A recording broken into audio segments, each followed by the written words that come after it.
Now, let me introduce all of you, my QNet family. Basic building block number 3, the list. Now, अगर अब आप किसी के साथ बैठे हैं और एक बेसिक बिल्डिंग ब्लॉक्स कर रहे हैं, नाउ अब ये एक सीरियस काम है, जरा इस बारे में सोचिए। चलिए मैं आपको एक रिव्यू देता हूं। Basic building block number 1, dream, inspiring, beautiful. अब आप अपने साइनअप के साथ एंगेज हो चुके हैं और उसे आपने उसके ड्रीम सर्च करने में उसकी हेल्प की है। Basic building block number 2, commitment. एक बहुत ही इंपॉर्टेंट टॉपिक। ये एक दो तरफा डिस्कशन है आप दोनों के बीच, जिसमें आप एक पैरामीटर सेट करते हैं अपने न्यू साइनअप्स के लिए, जो कमिटमेंट वो देने वाले हैं इस बिजनेस के लिए या फिर अपने पर्सनल ग्रोथ के लिए, डेवलपमेंट के लिए। कमिटमेंट कमिटमेंट कमिटमेंट, मुझे ये वर्ड बहुत पसंद है। और अब हम आप पहुंचे हैं रियल वर्क की तरफ। Alright, the list. ये जो लिस्ट है बहुत ही रहस्यमयी है। मैं जब भी अपने किसी नए साइनअप के साथ बैठता हूं और 8 बेसिक बिल्डिंग ब्लॉक नंबर 3 पे आता हूं, और मैं आशा करता हूं कि आपको याद होगा कि 8 बेसिक बिल्डिंग ब्लॉक्स का जो पर्पस है वो ये है कि आप अपने नए साइनअप के साथ इसे बैठ के देखें और हर एक ब्लॉक को एक्सपीरियंस करें और अपने सारे एक्सपीरियंसेस अपने नए साइनअप्स के साथ शेयर करें। ऐसा नहीं है कि आप उन्हें सिर्फ यूट्यूब वीडियो का लिंक दे देंगे और बोलेंगे ठीक है ठीक है ठीक है, आप मुझे कल कॉल करना। इसका पर्पस ये नहीं है। इसका पर्पस है इसे अपने साइनअप्स के साथ बैठ के एक साथ करना, क्योंकि उन्हें अपने सपनों को खोजना है, उन्हें अपने कमिटमेंट को पूरा करना है। And block number 3 is list. पता नहीं क्यों कि जब भी मैं अपने नए साइनअप के साथ बैठता हूं और उन्हें कहता हूं ओके गाइज अब हमें एक लिस्ट की तैयारी करनी है, तो मैं उनके चेहरे पर एक पैनिक महसूस करता हूं। और आज मैंने जाना है कि क्यों। हम में से बहुत से लोग, आप और मैं, काफी वक्त से हमने एक लाइन भी नहीं लिखी है या फिर सिर्फ एक सिग्नेचर किया है जब से हमने अपना स्कूल छोड़ा है या फिर कॉलेज छोड़ा है। तो पेन और पेपर के साथ कुछ भी लिखना इतना वियर्ड हो जाता है और इतना मुश्किल हो जाता है कि वो एक बहुत बड़ा टास्क लगने लग जाता है।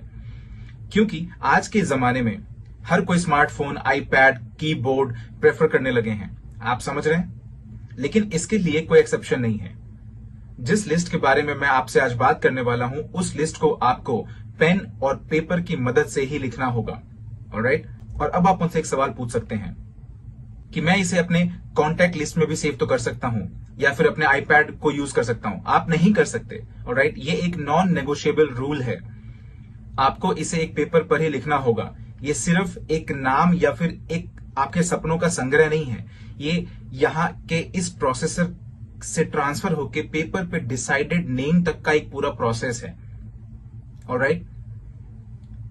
तो यहां पे 2 लिस्ट है जो मैं चाहता हूं कि आप कंप्लीट करें इस एक बेसिक बिल्डिंग ब्लॉक्स में। नंबर 1 जो कि ब्लॉक नंबर 1 है, ड्रीम लिस्ट।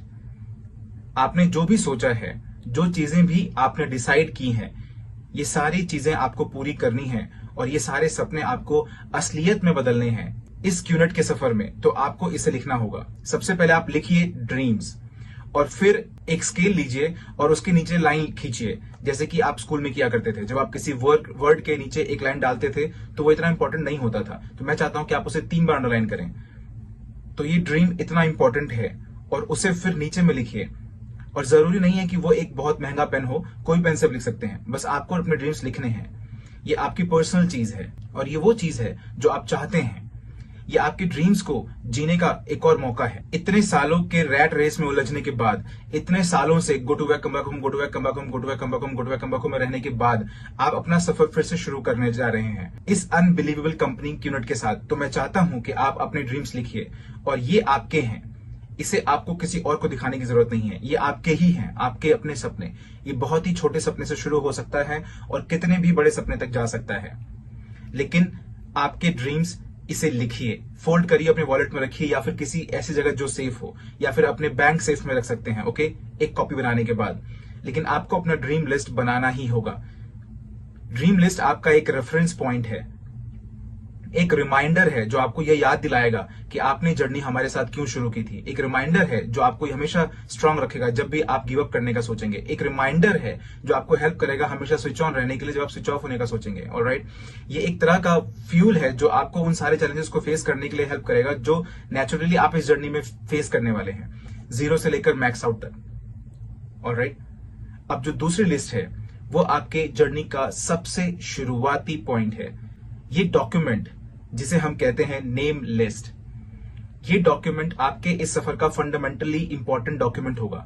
तो आज आपसे मैं कह रहा हूं, अगर आपके पास नेम लिस्ट नहीं है तो क्यूनेट में सक्सेसफुल होने के आपके चांसेस बहुत ही कम है, ऑलमोस्ट जीरो। इसका मतलब है कि आप इस बिजनेस को सीरियसली नहीं ले रहे हैं। इसका मतलब है कि जो इंसान आपसे बात कर रहा है उसने आपका अटेंशन सीक नहीं किया है अभी तक, और वो अपना स्विच फ्लिप करके कभी नहीं बोल पाएगा कि उसे ये करना है। और हम में से हर कोई, हर वी पार्टनर, हर एवीपी, हर वीसी, इवन हमारे founders, the great ones, Dato Sri Vijay और जापादास बिस्मार्क, उन्होंने भी अपनी नेम लिस्ट बनाई थी। और मुझे अपनी नेम लिस्ट मुझे याद है, मेरे पास अभी भी मेरी नेम लिस्ट है। ऑलराइट, तो ये नेम लिस्ट अगेन लिखिए, नेम लिस्ट, और उसे 3 बार अंडरलाइन करिए।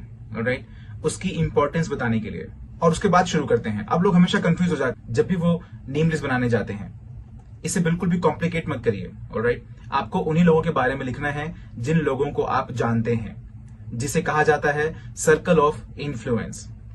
आपका सर्कल ऑफ इन्फ्लुएंस, जिसका मतलब है कि आपके जिंदगी के पूरे सफर में जब आप पैदा हुए थे, छोटे बच्चे थे, और जब आप आज जहां तक भी पहुंचे हैं और एक बेसिक बिल्डिंग ब्लॉक्स देख रहे हैं, आप बहुत सारे लोगों से मिले। कुछ लोग बहुत क्लोज हैं, कुछ लोग क्लोज नहीं हैं, लेकिन फिर भी आपका एक सर्कल ऑफ इन्फ्लुएंस है, जिसका मतलब है आप जानते हैं कि कुछ लोग कौन है और वो लोग जानते हैं कि आप कौन है। अब आपकी नेम लिस्ट जो है वो 3 कैटेगरी में डिवाइडेड है, जो है हॉट, मेरी तरह, आपके upline chief, hot, warm, cold, hot, warm, cold, hot, warm, cold, simple. अब मुझसे बहुत लोग पूछते हैं कि कितने नाम होने चाहिए इस नेम लिस्ट में, और मेरा जो आंसर है वो नॉन नेगोशिएबल है, जो कि मैं आपको समझाऊंगा। और ये बहुत सिंपल है। मिनिमम नेम्स जो होने चाहिए आपके, मिनिमम, अगर आप 1000 लिखना चाहते हैं मैं बहुत खुश होऊंगा। अगर आप 2000 लिखना चाहते हैं, वो डिपेंड करता है कि आप कितने सोशल हैं अपनी लाइफ में। लेकिन जो मिनिमम नेम्स होने चाहिए आपकी नेम लिस्ट में, वो होने चाहिए 150 नेम्स, इससे बिल्कुल भी कम नहीं। अब अगर आप जिस इंसान से बात कर रहे हैं, इसका मतलब आप इस वीडियो को देखते हुए, और अगर आप मुझसे कहेंगे कि सॉरी मेरे पास सिर्फ 10 नाम है, ये अनबिलीवेबल है और अनएक्सेप्टेबल है। आप प्लीज जाइए और एक साइकियाट्रिस्ट को दिखाइए। क्या आप पूरी जिंदगी अपने बेड के नीचे रह रहे थे और आपके मम्मी पापा आपको दरवाजे के नीचे से रोटियां पकड़ा रहे थे? ऑलराइट, यूनाइटेड नेशंस और वो सारे आंकड़े जो मैंने अपनी लाइफ में देखे हैं बताते हैं कि एक एवरेज ह्यूमन, चाहे वो एक हिमालय के एक गांव में ही क्यों ना रह रहा हो या फिर साउथ अमेरिका के घने जंगलों में क्यों ना रह रहा हो, हर एक ह्यूमन बीइंग का जो एवरेज सर्कल ऑफ इन्फ्लुएंस होता है वो होता है एटलीस्ट 200 लोगों का। तो अगर आप अपने नेम लिस्ट में 150 लोगों तक नहीं पहुंच पाते हैं तो इसका मतलब है कि आपके साथ कुछ ना कुछ जरूर गड़बड़ है। जरा इस बारे में सोचिए, आपके पास कितने रिश्तेदार हैं? ओके, आपके पास कितने स्कूल फ्रेंड्स हैं, प्राइमरी, सेकेंडरी या कॉलेज के, आपके सहकर्मी जहां का आप काम करते हैं, और वो सारे लोग जो आपको आपकी एक दिन की जर्नी में मिलते हैं 24 घंटे में। आपके उबर कार का ड्राइवर, एक बहुत ही खूबसूरत सी लड़की या लड़का जो आपके आसपास बैठता है ट्रेन में, ओके, वो दुकान जहां से आप अपने ब्रेकफास्ट का सैंडविच खरीदते हैं, आपका बार, सैलून, ऑलराइट, आपके डॉक्टर्स का क्लिनिक, सिर्फ डॉक्टर ही नहीं, नर्स, फार्मेसी वाला, security guard, gardener, car parking attendant, और वो इंसान जो आपके घर में रोज न्यूज़पेपर फेंकता है, अगर अभी तक आप डिजिटल नहीं गए हैं तो, कोई दुकानदार वाला, मोबाइल दुकानदार, आपकी पेट शॉप, आपकी फेवरेट रेस्टोरेंट में waiter, chef, next door neighbour, पिछले गेट का नेबर और मे बी सामने वाला नेबर। और उसके बाद आपकी शादी हो जाती है और अचानक से आपका सर्कल ऑफ इन्फ्लुएंस बढ़ जाता है, क्योंकि फिर आपके पास mother in law, father in law, sister in law, cousin in law होते हैं। तो मैंने आपको अभी सिर्फ इस वीडियो में 150 नाम दे दिए हैं और मैंने इसे काउंट किया है, और इसलिए मुझे चीफ कहते हैं। तो इस प्लैनेट पे ऐसा कोई भी एक्सक्यूज नहीं है जिसकी वजह से आपके पास 150 नाम ना हो, क्योंकि ये आपके स्टार्टिंग पॉइंट है और ये आपकी फाउंडेशन है, और ये वही लोग हैं जिनसे आप फोन उठाकर बात करेंगे, और ये वही लोग हैं जिनको आप प्रेजेंटेशन दिखाएंगे, और यही वही लोग हैं जिनमें से कुछ लोग पोटेंशियली आपको मैक्स आउट तक पहुंचा देंगे इस तरह से। क्योंकि आपने इसको साइनअप किया, बूम, एक नया मार्केट ओपन किया, आपने किसी और को साइनअप किया, बूम, दूसरा मार्केट साइनअप। ऑलराइट, ये वही सारे लोग हैं। जिस तरीके से हमारा पूरा नेटवर्क पूरी दुनिया में, हर वी पार्टनर, हर एवीपी, हर वी काउंसिल, और वो इंसान जो आपसे अभी ये एक बेसिक बिल्डिंग ब्लॉक शेयर कर रहा है, हम में से हर कोई अल्टीमेटली एक नेम थे किसी ना किसी की नेम लिस्ट में। मैं दातोश्री विजय की नेम लिस्ट में था, एज सिंपल एज दैट। हम में से हर कोई हमारे मिलियंस IRs में से पूरी दुनिया में किसी ना किसी की नेम लिस्ट में ही थे। तो आपको इसे लिखना ही होगा। यहां पे सबसे बड़ी प्रॉब्लम यह आती है, जब लोग अपनी लिस्ट बनाने लगते हैं तो वो प्री जज करने लग जाते हैं। ओ माय गॉड, ये आपकी सबसे बड़ी गलतियां हो सकती है। अंकल ना ये तो बिल्कुल इंटरेस्टेड नहीं है, ये बहुत एरोगेंट है। हाँ, वो आंटी पहले से ही बहुत अमीर है, नॉट इंटरेस्टेड। ये बंदा, अच्छा अगर इसने नेटवर्क ज्वाइन कर लिया तो ये मेरे लिए बहुत बड़ा दर्द साबित होगा। अच्छा ये लड़की मुझे पसंद नहीं करती, मैं इसको पसंद नहीं करता, नॉट इंटरेस्टेड, कैंसिल। तो क्या होता है कि आपकी जो नेम लिस्ट है वो कोई फिल्ट्रेशन लिस्ट नहीं है। ये वो लिस्ट नहीं है जिसमें आप बेस्ट पीपल को चुनेंगे और उनको इसमें ऐड करेंगे जो कि पोटेंशियली आपका बिजनेस करेंगे। ये गलती कभी मत करिए, क्योंकि इस सफर में जब मैंने ये सोचा था कि कुछ लोग जो मेरे सबसे अच्छे डाउनलाइन बनेंगे वो मेरे सबसे बुरे डाउनलाइन में से एक थे, और वो लोग जिनके बारे में मैंने सोचा था कि सबसे बेकार डाउनलाइन बनेंगे वो मेरे सबसे अच्छे डाउनलाइन में से एक थे। ऑलराइट, और उन्होंने ही मुझे मैक्स आउट तक पहुंचाया। तो नेम लिस्ट का जो सबसे पहला रूल है वो ये है कि आपको कभी भी प्री जज नहीं करना है। कभी भी प्री जज मत करिए, आपको सिर्फ नाम लिखने हैं। अब इसके बाद आप किसी के साथ बैठेंगे, क्योंकि अभी आप 8 बेसिक बिल्डिंग ब्लॉक्स देख रहे हैं और इसके बाद आप 8 बेसिक बिल्डिंग ब्लॉक्स को किसी के साथ शेयर करेंगे। तो आप मेमोरी जॉगर्स यूज कर सकते हैं। मेमोरी जॉगर्स किसी भी इंसान को उसकी नेम लिस्ट में हेल्प कर सकती है। ये एक तरह का होमवर्क है जो आपको अपने अपलाइन और अपने नए साइनअप के साथ करना है। ये एक तरह का जॉइंट एफर्ट है। तो आपको एक साथ बैठना होगा। अगर आप एक साथ फिजिकली नहीं बैठ पा रहे हैं तो आपको जूम पे कनेक्ट करना होगा, स्काइप पे करिए, या फिर कोई भी टेक्नोलॉजी जो आप यूज करना चाहते हैं आज के डेट में। लेकिन आपको ये नेम लिस्ट एक साथ बैठकर बनाना ही होगा। तो मेमोरी जॉगर्स को यूज करिए। जैसे कि कितने लोग हैं जिसे तुम यूएस में जानते हो, कितने लोग हैं जिसे तुम मलेशिया में जानते हो, कितने लोग ऐसे हैं जो टोयोटा ड्राइव करते हैं, कितने लोग ऐसे हैं जिनके पास जुड़वा बच्चे हैं, ऐसे कितने लोगों को तुम जानते हो जिन्होंने पिछले 6 महीने में शादी की है। राइट, तो आपको उन्हें मेमोरी जॉगर्स से हेल्प करना होगा। ओ हाँ, ट्विंस, हाँ टोयोटा, हाँ। और आप देख के हैरान हो जाएंगे कैसे नेम लिस्ट 150 नाम को क्रॉस कर जाती है। 150 नाम, 150 नाम, जिसे आपको 3 कैटेगरी में डिवाइड करना है। हॉट, वो लोग जो आपके सबसे क्लोजेस्ट हैं। ये आपका बेस्ट फ्रेंड हो सकता है, आपका भाई, आपकी बहन, बचपन के दोस्त, गर्लफ्रेंड, वाइफ, सॉरी आप गर्लफ्रेंड और वाइफ को एक साथ नहीं रख सकते, आपकी मदर इन लॉ, मम्मी, ये सारे आपके हॉट जोन्स हैं। वो लोग जो आपको कभी ना नहीं बोलेंगे, ये आपके सबसे क्लोज हैं, इन्हें आप हॉट में रखिए। उसके बाद आप आते हैं वार्म जोन में। वार्म जोन में वो लोग होते हैं जो आपसे काफी फ्रेंडली होते हैं, जिनसे आप हफ्ते में एक बार मिलते हैं, किसी ड्रिंक पे आप उनके घर जाते हैं, वो आपके घर आते हैं, आपके सहकर्मी जिनसे आप रोज मिलते हैं, काफी सारा टाइम स्पेंड करते हैं। और उसके बाद आते हैं कोल्ड जोन।